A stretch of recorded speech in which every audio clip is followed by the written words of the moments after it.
Here comes trouble, putting on a show. Good morning guys! So for today's video, magpapaligo tayo kay Oli, no? So I think hindi nyo pa nakikilala si Oli. Si Oli yung aming baby. So nandito siya. Ayan yung batutat namin. Hello Oli! Napachus! O, tingnan nyo naman gaano ka, o yun. Gaano ka messy yung aming baby. So ligo tayo ngayon, be. Asus! Pretty mo na, oy! Ligo na tayo ngayon kasi, oh. Ang dugyot-dugyot mo na. Akala niya siguro, guys, lalaruin ko siya. Pero hindi niya alam, maliligo na siya. Yan. Uy! Takas ka pa, ha? Takas ka pa, ha? So, ako, guys, pag nagpapaligo ako kay Oli, diretso na gripo. Hindi ko na to iniinitan ng tubig kasi ayoko yung masanay siya na warm water yung pinapaligo sa kanya, mas lalo kasing sakitin pag if ever ipapamper mo siya na kailangan warm water yung nililigo niya. Baby pa lang to, hindi ko na to sinasanay sa sa warm water. So, gripo diretso. Lagi uhaw. Ayaw na, be. Dirty na. Hindi mo pwedeng inumin yan. Pero yung pinapainom ko dito, guys, mineral. Hindi ko to pinapainom ng drip, pero parang inuuhaw yata si Oli ngayon. Sarap ng video niya na. Nabigo ka kay mabaho ka na. Hindi ko kasi siya pinaliguan kahapon kasi palaging umuulan dito. Kaya ngayon, mainit na. Umaraw na. Kaya, ito nga pala yung shampoo ni Oli.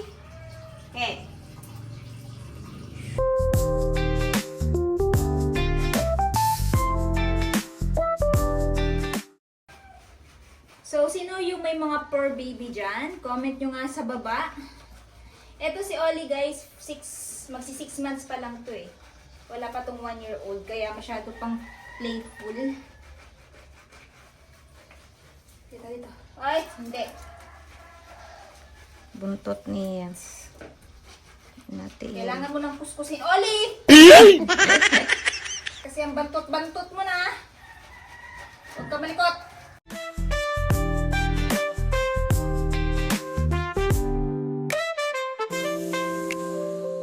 Ano ba yan? Hindi lagi. Tigain na natin tong ating nilabhan, guys. Oh, no.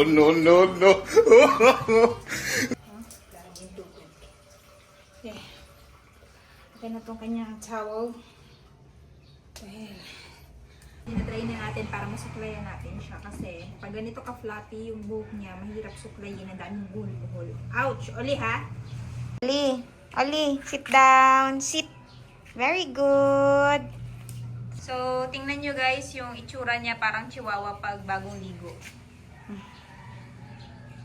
Oh, diba? Naman tayo sa kusina. Tanghali na kasi ngayon, kaya nagpe-prepare na si Ann ng uulamin namin. Pero ako yung magluluto nung maliliit na tuyo. So, yung diles. So, ngayon, nag-i-slice na siya ng kamatis. Ayan o. Kamatis, tapos pipino. Ano lang namin yan guys, side dish. Pero usually, suka lang yung yung sinasawsaw namin sa tuyo. Pero since masarap kumain ngayon ng gulay, kaya pinaslice ko siya ng gulay. So ganito lang naman yung lifestyle namin dito sa bukid. Kita nyo naman, naririnig nyo naman yung mga manok. Ayan. Kasi dito sa amin guys, simple lang yung pamumuhay dito. Nasa gitna kasi yung bahay namin ng banana plantation. Lahat ng mga tao dito, simple lang talaga yung lifestyle. Unlike sa city, kasi dati sa Davao City ako nakatira. Ngayon, lumipat kami dito ng pandemic. Kaya, ganyan. So, ako wala naman akong kaarte-arte kahit sa city, kahit dito. Pero ang kinaganda lang dito sa bukid or dito sa farm is halos lahat libre na. Yung mga gulay, yan. Unlike sa city, konting kibot, bili, pati pag-park nga. Doon nga sa Manila naranasan ko pati mag-park may bayad. Dito kasi sa Davao walang ganun. Tapos, ang mura lang din ng mga bilihin dito. Tapos, pag dito ka pa sa farm, libre na. Kasi may tanim din akong kamote, tapos tsaka malunggay, ganun. So, patapos na si Ann mag-slice nitong kamatis at tsaka nitong pipino. Ngayon, magluluto tayo ng bulad or yung maliliit na dilis, guys. Masarap din to guys pag alam nyo yun, yung luto na sinuglaw or parang sinugba tapos may kinilaw. Favorite ko kasi yung kinilaw guys. Actually, every weekend halos nagkikilaw ako every weekend.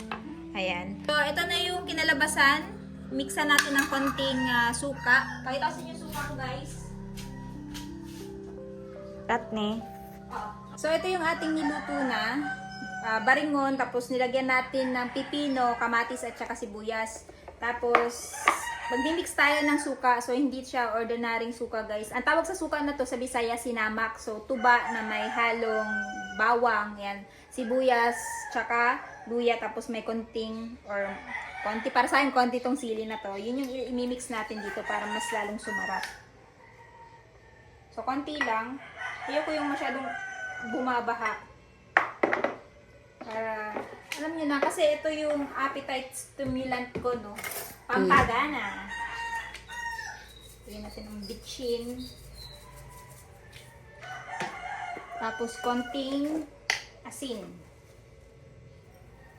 Para solve yung lunch ko. Ayan, marami din nagko-comment na nag-gain ako ng weight. Yes po, nag-gain po talaga ako ng weight kasi hindi na po ako nag-gym. Before kasi nag-gym ako, kaya medyo paya tayo sa mga video, pero ngayon, kita nyo naman, laki-laki ko na. Sarap kasing kumain, guys, lalong-lalo na pag ganito yung ulam.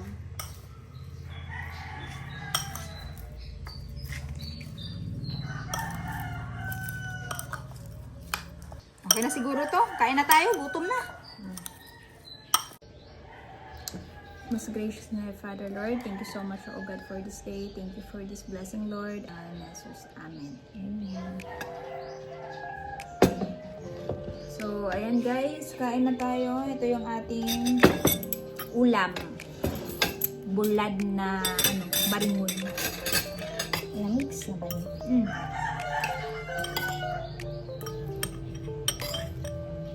Masarap kumain ng nakakamay pag bulad yung ulam.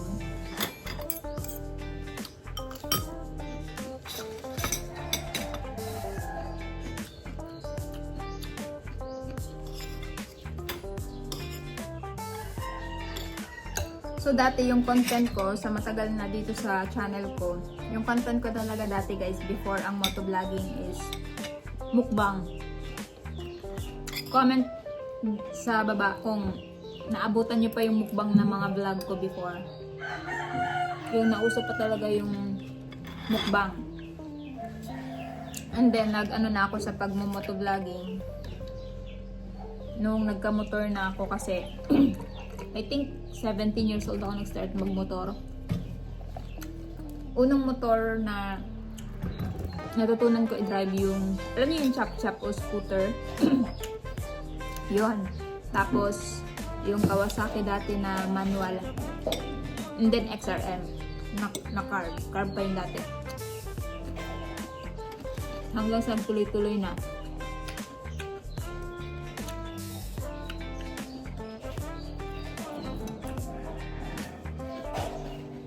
So, aside sa motovlogging guys, makikita nyo din dito sa video or dito sa channel ko, lifestyle ko, ay nagawa ko aside sa pagmumotovlog.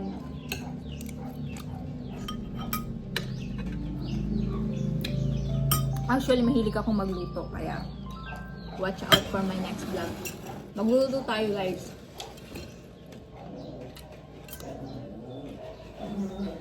Oli? Babe!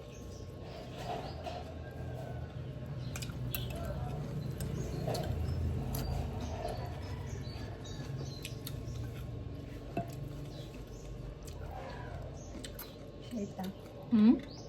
Shirta.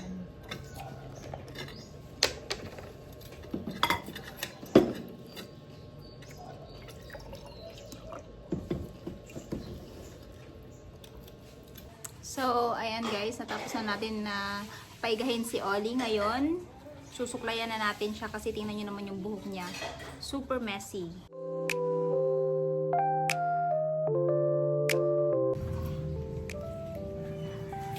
Be, say hi to them. Hello po!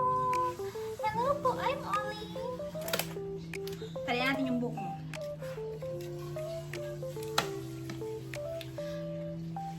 So, ito na yung itsura ni Oli pag bagong ligo, guys.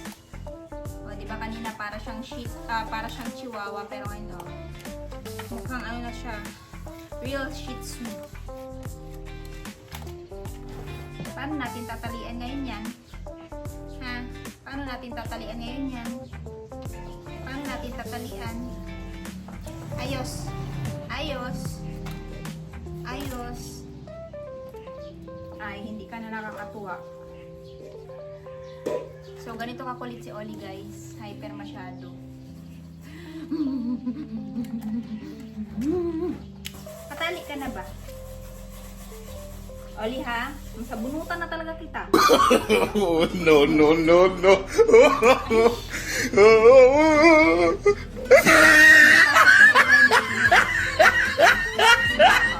Ikaw yung masasaktan.